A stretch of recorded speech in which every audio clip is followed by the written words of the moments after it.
देखिए,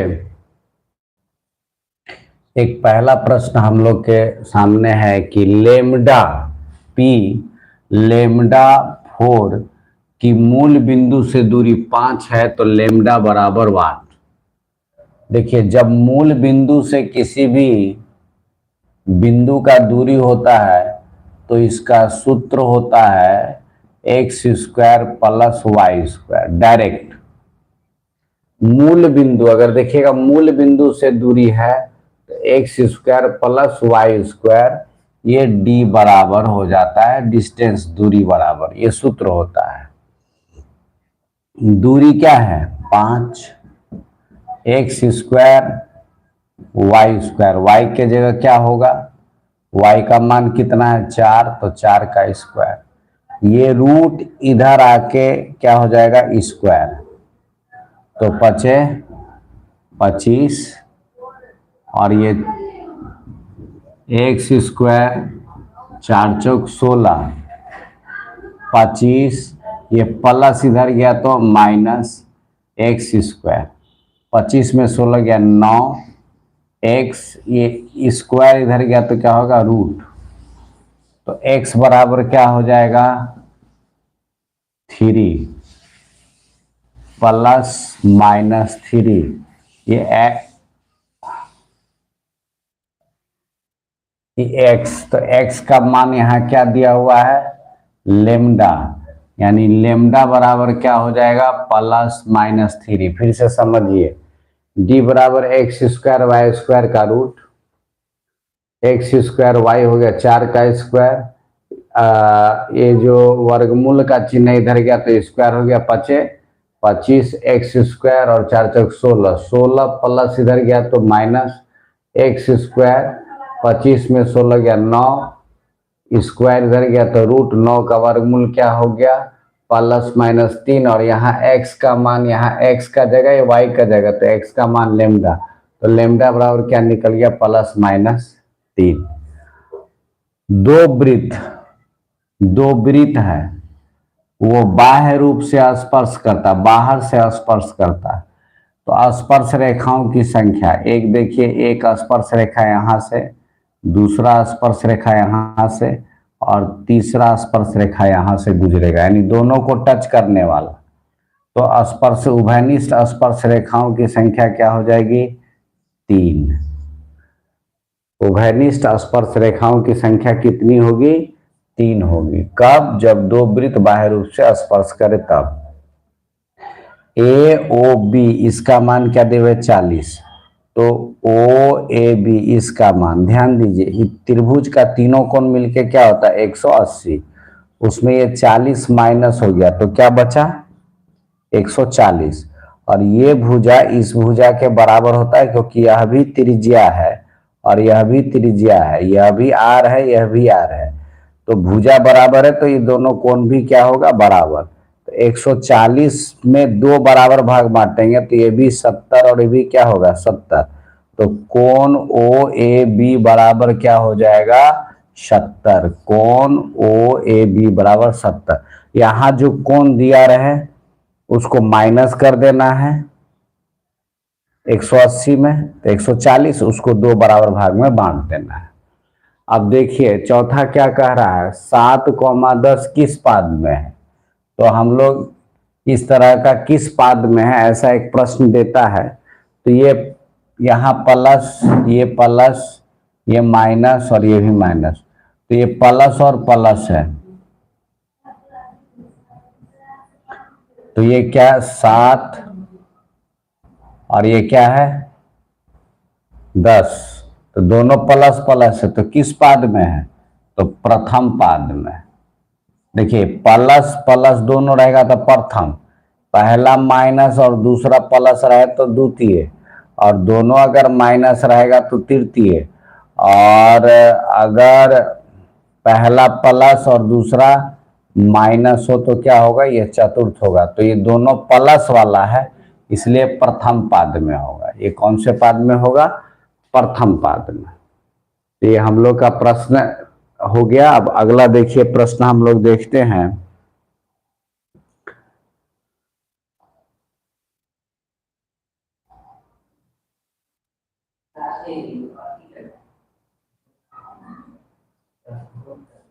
रूट 80 का परिमेयकरण गुणांक क्या होगा?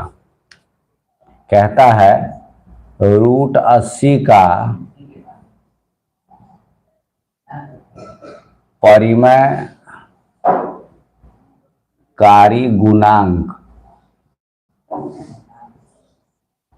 तो 80 को हम लोग तोड़ते हैं, 2 40, 2 20, 2 10, 2 5, तो इसका और इसका जोड़ा लग गया 2 दूना 4 रूट 5। तो इसका अगर रूट खत्म करना है तो किससे गुना करना होगा? तो इसमें किससे गुना करना होगा? रूट 5 से। तब ना रूट 5 गुना रूट 5 5 हो जाएगा, 5 चौके क्या आ जाएगा 20। तो परिमेयकारी गुणांक क्या हो गया? जिससे गुना करने पर उसका वह परिमेय में चेंज हो गया, यानी रूट जो है वो हट गया। तो परिमेयकारी गुणांक क्या होगा? परिमेयकारी गुणांक हो जाएगा, जो रूट के अंदर है वही परिमेयकारी गुणांक हो गया। तो परिमेयकारी गुणांक कितना हो गया? परिमेयकारी गुणांक हो गया रूट 5। ये हम लोग जानते हैं, लेकिन थोड़ा सा शब्द का हेर फेर है। आगे देखिए प्रश्न।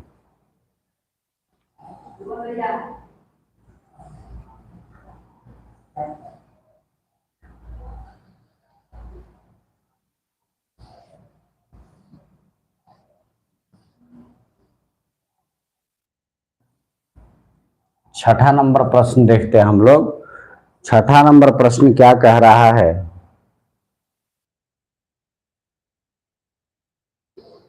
कहता है, ये बहुत बार पूछा जाता है कि अर्धवृत्त का कोण क्या होता है। प्रश्न है कि अर्धवृत्त का कोण क्या होता है?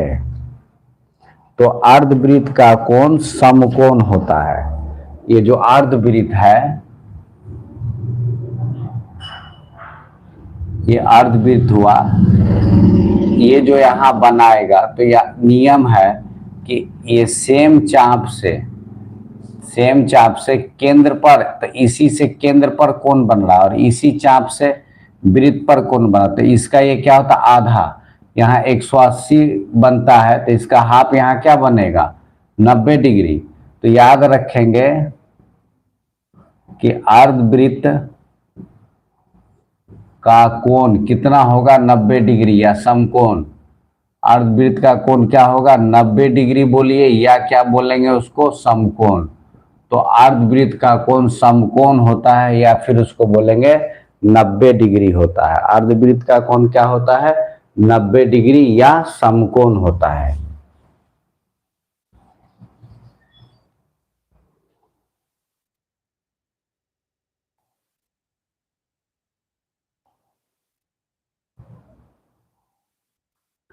अगला क्वेश्चन है हम लोगों का,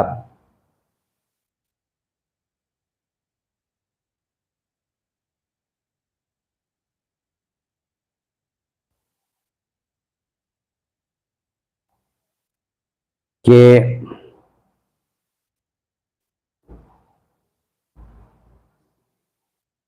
दो स्पर्श रेखाएं 60 के कोण पर वो झुक रही है।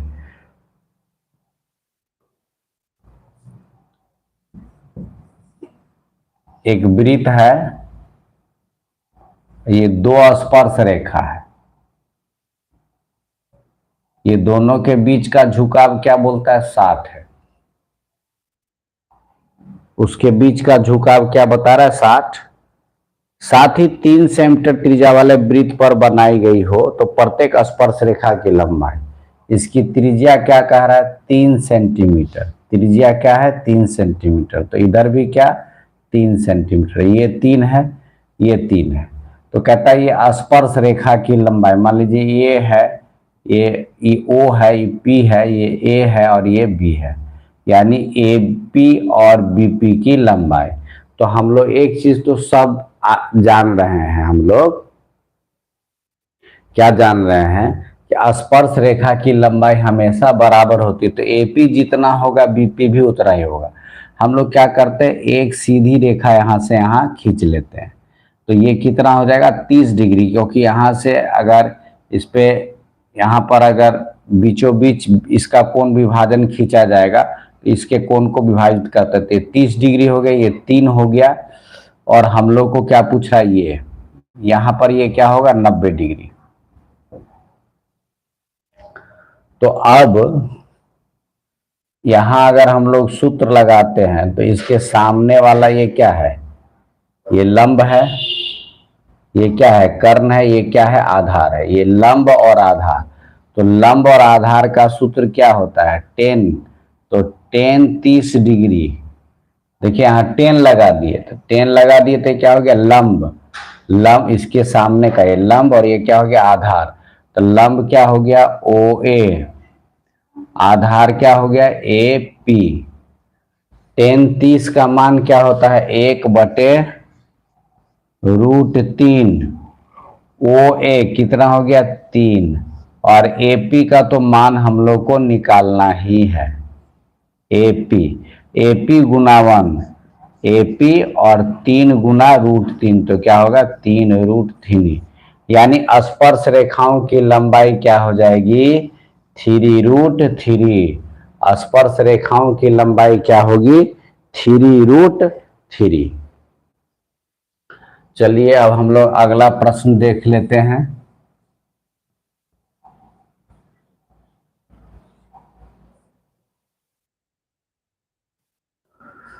अगला प्रश्न क्या है,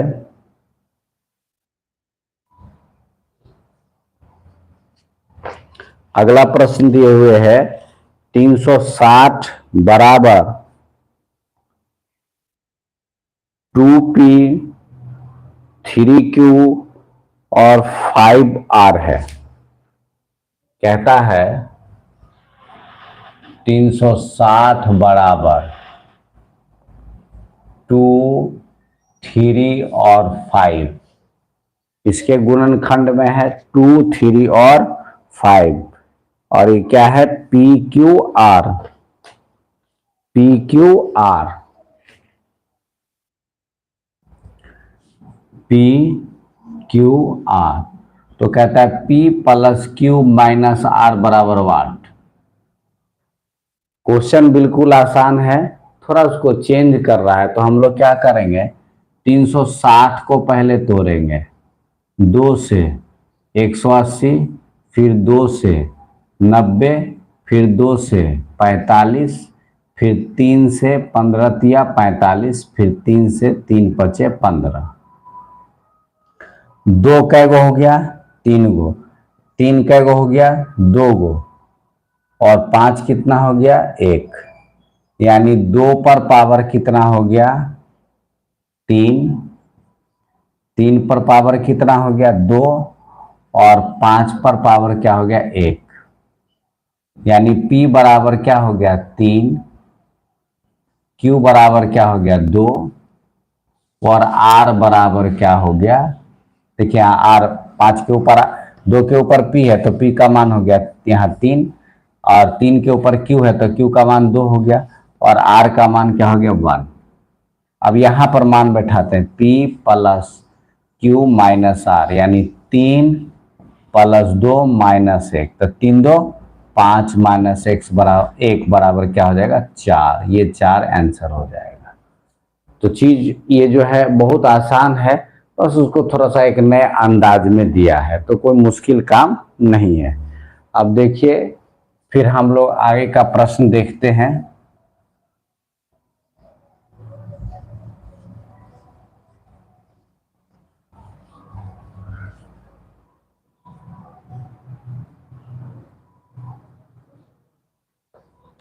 एक प्रश्न है हम लोग के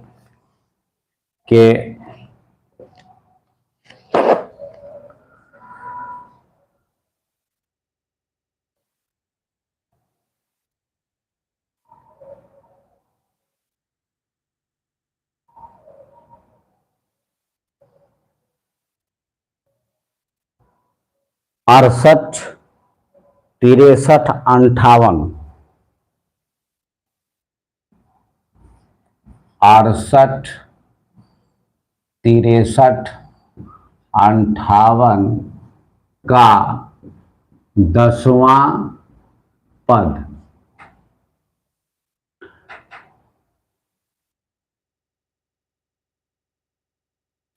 दसवां पद। तो ए एन के का हम लोग सूत्र क्या निकालते, A plus N minus one into क्या होता है डी। अब ए एन 10वां पद बोल रहा है तो ए 10 मांग रहा है हम लोगों से। ए कितना है, पहला पद 68, ये 10 पद है 1, और डी मतलब अंतर। तो आप देखिए डी में क्या होता है, बाद में पहले वाला को घटाया जाता है। तो बाद में पहले को घटाएंगे तो क्या होगा, -5। तो डी का मान क्या हो गया, -5। 68, 10 में 1 गया तो क्या हो गया 9, और यहाँ -5। 68, 9 बचे 45, 68 में 45 गया तो क्या हो गया 23। तो इसका 10वां पद क्या आ गया 23।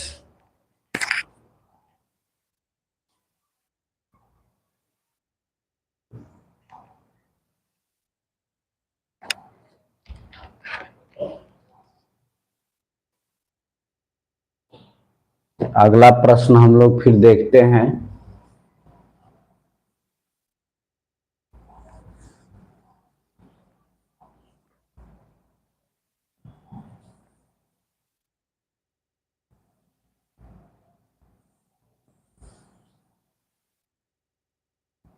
दो सकेंद्रीय वृत्त बना हुआ है, यानी दो वृत्त ऐसा है जिसका केंद्र कैसा है, एक जैसा। दो वृत्त है, दोनों का केंद्र क्या है, एक जैसा है। और यह इसमें एक स्पर्श रेखा है। ये क्या है, स्पर्श रेखा है। इसका नाम क्या है, पी क्यू। इसका नाम क्या है, पी क्यू। और केंद्र से इस पर लंब डाला गया है। केंद्र ओ है और ये क्या है, टी है। अब इसमें ओ और पी को मिला दिया गया, ओ पी को मिला दिया गया। अब क्या कह रहा है, पी क्यू 8 है, पी क्यू बराबर क्या है 8 है, और ओ टी 3 है, ओ टी 3 है। और क्या कह रहा है हम लोगों से, ओपी बराबर क्या होगा, ओपी बराबर क्या होगा, ध्यान दीजिए।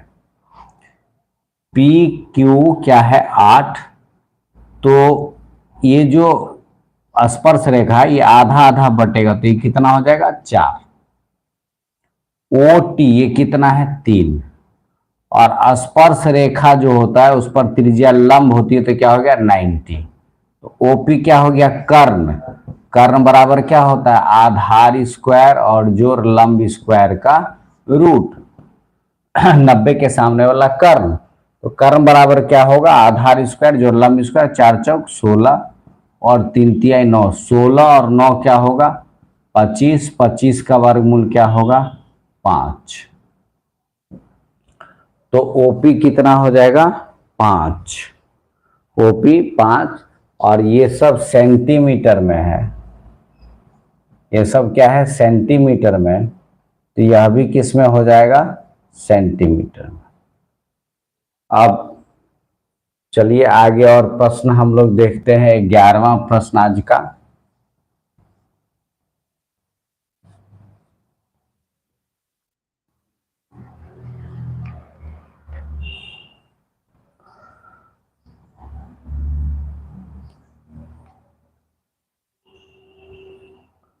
समचतुर्भुज का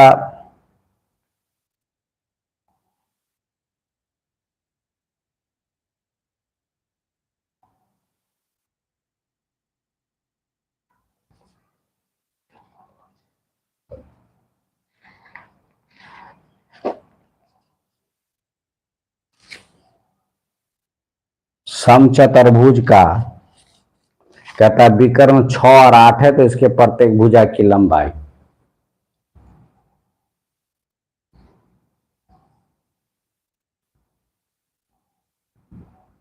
समचतुर्भुज का विकर्ण 6 है और ये क्या है 8 है। देखिए समचतुर्भुज का विकर्ण एक दूसरे को लमसम विभाजित करता है, यानी जब भी होगा ये 90 पर काटेगा और समविभाजित करेगा। तो ये अगर 6 है तो ये 3 और ये 3 हो जाएगा, ये 8 है तो ये 4 और ये 4 हो जाएगा। तो भुजा तो यही हुआ ना, भुजा ये हो गया। तो ये मान लीजिए ए बी सी और डी है, तो भुजा क्या हो गया बी सी, भुजा क्या हो गया बी सी। तो ये BC जो है 90 का क्या है सामने वाला, तो कर्ण हो गया। तो कर्ण बराबर कर्ण निकालना है, तो कर्ण बराबर क्या होगा आधार स्क्वायर प्लस लंब स्क्वायर का रूट। तो 4 चौक 16 और 3 तिहाई 9, 16 और 9 कितना हो जाएगा 25, 25 को अंडर रूट करेंगे 5 सेंटीमीटर। तो बिका इसके भुजा की लंबाई, समचतुर्भुज के भुजा की लंबाई क्या हो जाएगा 5 सेंटीमीटर स्क्वायर। देखिए दूसरा एक और तरीका है, भुजा बराबर under root half D1 square plus half D2 square, ये भी दे सकते हैं बिना फिगर वगैरह बनाए। तो D1 कितना है, D1 है 8,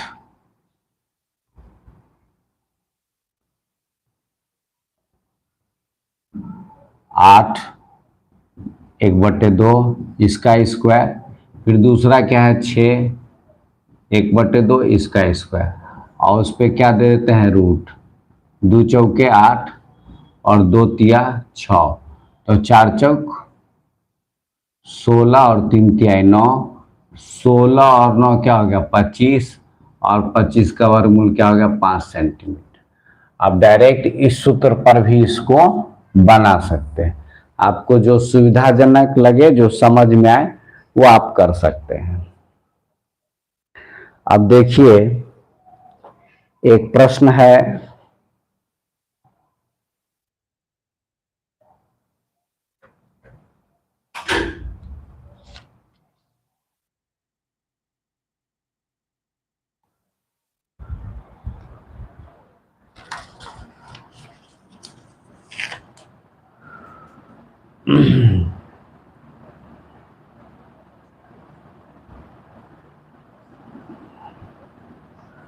किसी बंटन का माध्य 28, किसी बंटन का माध्य 28 और बहुलक 16 है। किसी बंटन का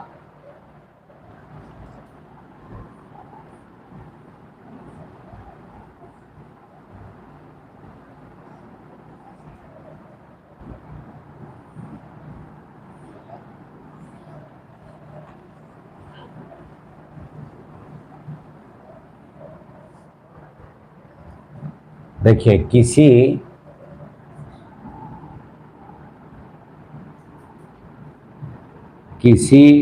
बंटन का, बंटन मतलब आंकड़ा हो गया, किसी बंटन का माध्य 28 और बहुलक 16 है। माध्य 28 और बहुलक क्या है 16 है। तो कहता है माध्यिका ज्ञात करो। क्या ज्ञात करो माध्यिका। तो देखिए केपलर्स का सूत्र है MO बराबर 3m माइनस 2a, ये सूत्र है। तो यानी बहुलक क्या हो गया 16, 3 माध्यिका क्या है 28, सॉरी माध्यिका तो पूछ ही रहा है हम लोगों से, माध्य क्या दिया हुआ है 28, 16 3 माध्यिका 28 दूना 56, ये 56 इधर आ गया, 3me 2 72, तो me बराबर ये 3 इधर आके बटे हो गया तो 24, यानी माध्यिका बराबर क्या हो गया 24 24। तो अगर माध्य, माध्यिका और बहुलक ये 3 केंद्रीय प्रवृत्ति का माप है, इसमें 2 गो आपको दिया है और तीसरा अगर पूछ रहा है तो ये सूत्र बैठा देंगे आप। ये एमओ मतलब क्या हो मोड बहुलक, एमई मतलब मीडियन, यानी ये हो गया आपका माध्यिका, और ये अर्थमेटिक मीन ये क्या हो गया माध्य हो गया। इसको बैठा दीजिए, इस सब का मान इस पर पुटअप करके सॉल्व कर दीजिए, तो जो माध्य